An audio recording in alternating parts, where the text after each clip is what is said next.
no ordinary BRICS summit. Remember, this comes at a time when there are literally wars going on, and at least 2 nation leaders who are here right now are involved in that conflict. So while Prime Minister Modi, and as India, we have been friendly as much with Russia, but also Iran. Prime Minister Modi met Iranian President Putin, and that also was about the discussion on West Asia. Prime Minister Modi said that on one hand, during the India-Russia bilateral, that there should be dialogue and diplomacy so that the issue will be resolved. But on the other side, when he also met the Iranian president, talked about similarly issues like how to restore peace, prioritize humanity, and if required, if India's assistance in any manner is required to bring peace to the region, whether in Russia, Ukraine or West Asia, India is prepared to do so. So on the sidelines of BRICS summit, that meeting with the Iranian President Masoud Pezeshkian was also significant. In fact, India also called not only for immediate de-escalation, exercising restraint, but condoling the death of people that had happened in Iran. Excellency, रूस और Ukraine के बीच चल रहे संघर्ष के विषय पर हम लगातार संपर्क में रहे हैं। जैसा मैंने पहले भी कहा है, हमारा मानना है कि समस्याओं का समाधान शांतिपूर्ण तरीके से ही होना चाहिए। शांति और स्थिरता की जल्द से जल्द बहाली का हम पूरी तरह समर्थन करते हैं। हमारे सभी प्रयास मानवता को प्रमुखता देते हैं। आने वाले समय में भी भारत हर संभव सहयोग देने के लिए तैयार है।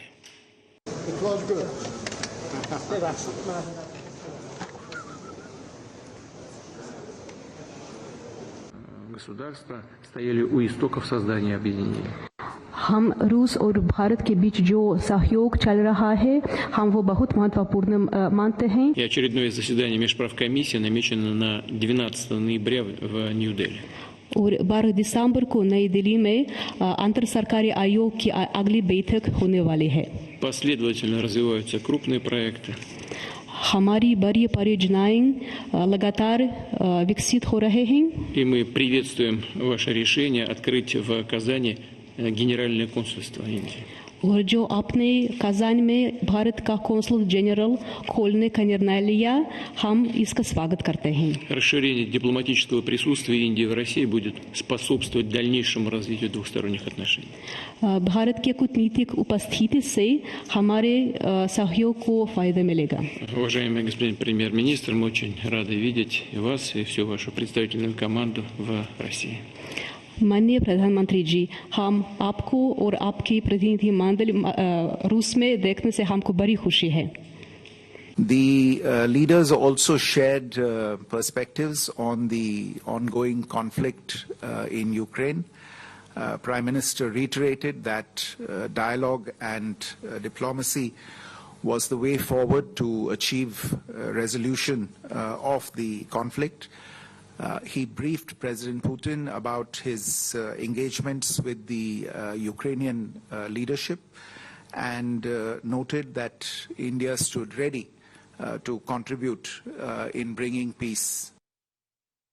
So Gaurav Sawant continues to be with us, joining us from Kazan in Russia. Gaurav, I think this is also a very important and pivotal role that possibly India can play.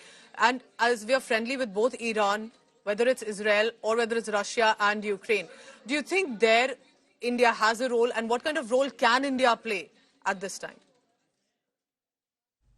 Civilizationally, India has always sought peace, and the Bharatiya Sabhyata, Indian civilization, is all about playing the role of Shanti Doot or a peacemaker.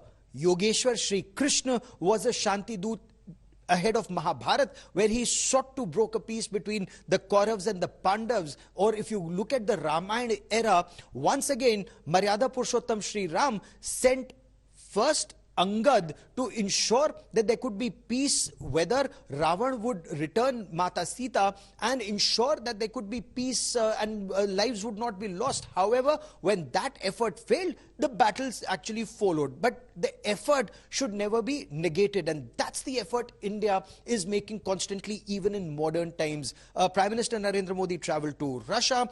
In July, he spoke to President Putin. Then he subsequently traveled to Ukraine, spoke to President Volodymyr Zelensky. learned what either of them had in their mind, exchanged some ideas. Now he's returned to Russia once again, and they discussed at length how peace pays rich dividends and any conflict resolution cannot happen in the battleground. For that, dialogue and diplomacy are extremely essential. India is willing to offer help should both sides want India's help. Similarly, when he met, President Masoud Pezeshkian of Iran, who's become a member of BRICS, Iran this time, and this is the first meeting that's taken place after President Pezeshkian's election as President of Iran. He came to meet Prime Minister Narendra Modi at the Prime Minister's hotel. They had a very warm meeting and a very good meeting. When we journalists, when we asked President Pezeshkian how was his meeting with Prime Minister Narendra Modi, he said it was a very, very good meeting. So even there, both India and Iran are very keen that conflict resolution in West Asia can take place. Civilian lives should be saved. There should be no loss of civilian lives. And whether India, extremely close to Iran, very, very close to Israel, whether India can play a role in ensuring that peace comes to West Asia. So India's effort is constantly on. But it's not just what India preaches. India practices what India preaches, and that we've seen from the disengagement out of persistent and perseverance in India's diplomacy and, of course, military might, that India and China are disengaging at Demchok and at Depsang. However, whether this peacemaking effort also leads to de-induction and de-escalation remains to be seen. But India practices what India preaches. All right, Gaurav, we'll come back to you in just a short while as in more details and updates coming in from Russia, from the BRICS summit and from the Xi Jinping-Modi meeting specifically. All right, remember that there are a lot of strategic, serious discussions that take place. These are big world leaders at the BRICS summit. But it's also about the friendship and bonhomie between leaders, not just nations. So while there was a conversation and announcement that were taking place between Prime Minister Modi and Vladimir Putin, there was a light-hearted moment when Putin in fact said that Modi doesn't even need a translator when we are talking. He likely understands already what I say. Watch how Prime Minister Modi reacted to that.